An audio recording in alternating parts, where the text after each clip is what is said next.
Assalamualaikum teman-teman, selamat menyaksikan.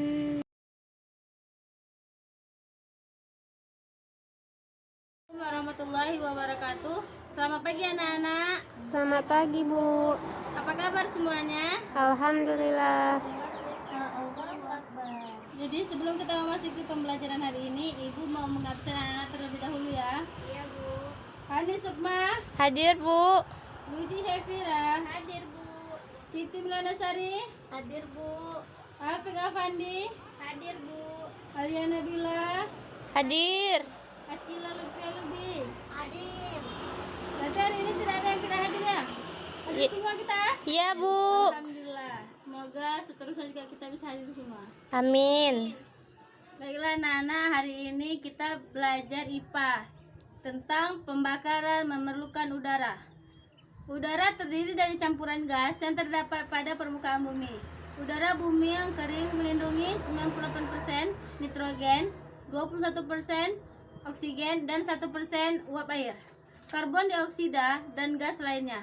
Kandungan elemen senyawa, gas, dan partikel dalam udara dapat berubah sesuai dengan ketinggian dari permukaan tanah. Demikian juga massa dapat berkurang seiring dengan ketinggian yang ada. Semakin dekat dengan lapisan troposfer, maka udara semakin tipis. Apabila melewati batas gravitasi bumi, maka udara menjadi hampa sama sekali. Selanjutnya kita akan membuat eksperimen yang berjudul pembakaran melalui udara. Alat dan bahan eksperimen membuat pembakaran memerlukan udara. Yang pertama, alat tulis, lilin yang sudah dipotong menjadi 2, gelas kaca 3 ukuran berbeda, korek api, stopwatch digital, piring kecil dari bahan kaca 2 buah. Alat dan bahan yang diperlukan: meletakkan lilin yang telah dipotong tersebut ke dalam piring, menyalakan apinya,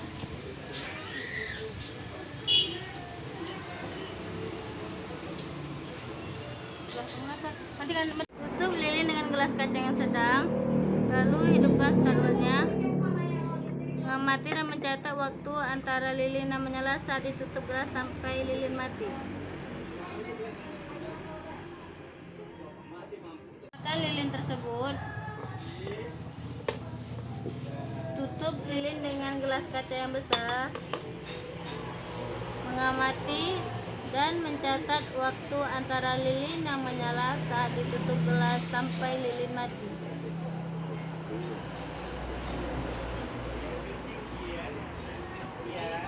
Masukkan data pengamatan pada tabel yang tersedia.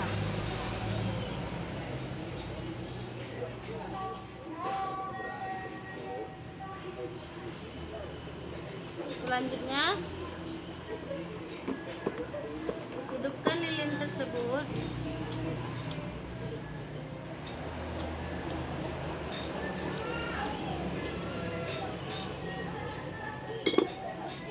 lalu tutup dengan gelas kaca yang sedang.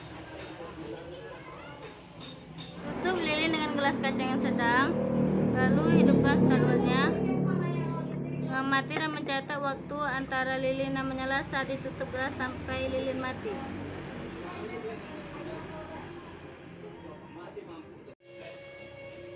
Memasuki data pada tabel yang tersedia.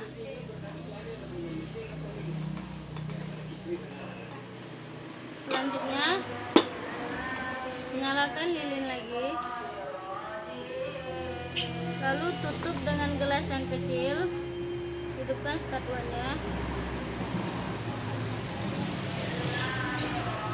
mengamati dan mencatat data pengamatan pada tabel yang tersedia.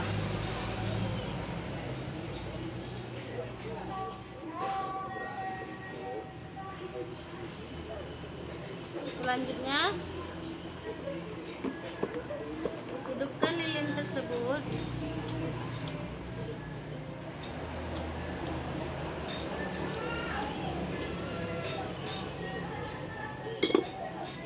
lalu tutup dengan gelas kaca yang sedang,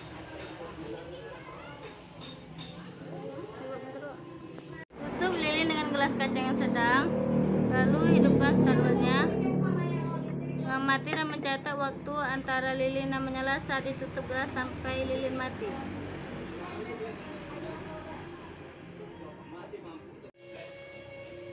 Memasuki data pada tabel yang tersedia.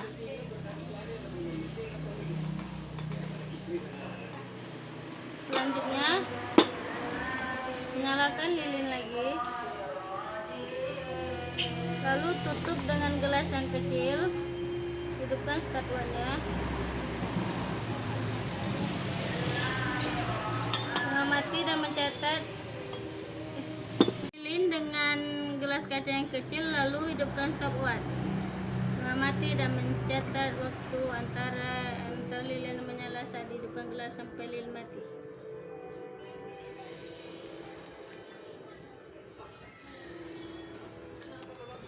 Selanjutnya, hidupkan lilin,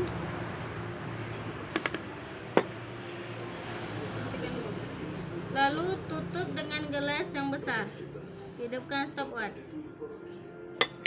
Mengamati dan mencatat waktu antara lilin yang menyala saat ditutup gelas sampai lilin mati.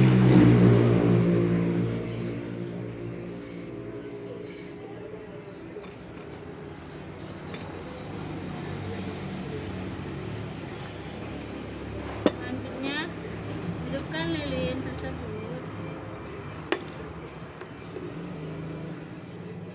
lalu tutup dengan gelas yang sedang sambil menghidupkan stopwatch. Mengamati dan mencatat waktu antara lilin yang menyala saat ditutup gelas sampai lilin mati.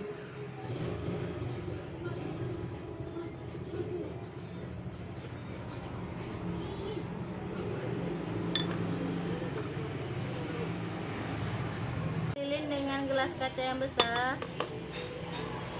Mengamati dan mencatat waktu antara lilin yang menyala saat ditutup gelas sampai lilin mati.